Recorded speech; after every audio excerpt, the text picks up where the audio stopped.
ఇద్దరు పిల్లలు పుట్టి వాళ్ళ దగ్గులు దావకాలు పండుగలు పబ్బాలు వచ్చిపోయేటోడు సుట్టం గిట్టం అన్ని చూసుకుంటున్నప్పుడు రోజు నేను నా వయసులో ఉన్నప్పుడు నా సమయానంతా వృధా చేసుకున్నా, ఏదిరా నా బతుకని ఇరిగి తిరిగి చూసుకుంటే ఏమీ ఉండదు, శూన్యం తప్ప.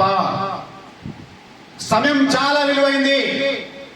దాన్ని నువ్వు సరైన రీతిలో వినియోగించుకుంటే ప్రతి ఒక్క వ్యక్తి ఒక చరిత్ర సృష్టించగలుగుతాడు.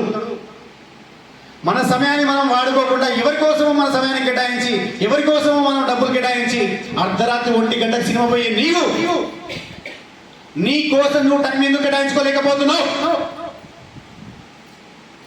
ఎన్టీఆర్ సినిమా చూస్తే, మహేష్ బాబు సినిమా చూస్తే, ప్రభాస్ సినిమా చూస్తే వాళ్ళకు పైసలు వస్తాయి, నీకేం వస్తాయి?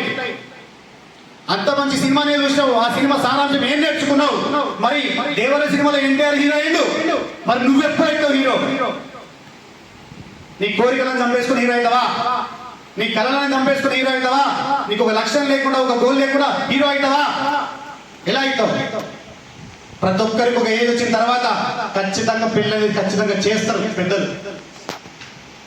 26 ఏళ్ళకో 25 ఏళ్ళకో పెళ్లి చేస్తారు. పెళ్లి చేసిన తర్వాత అప్పటి వరకు తల్లిదండ్రులు మనం పోషించరు.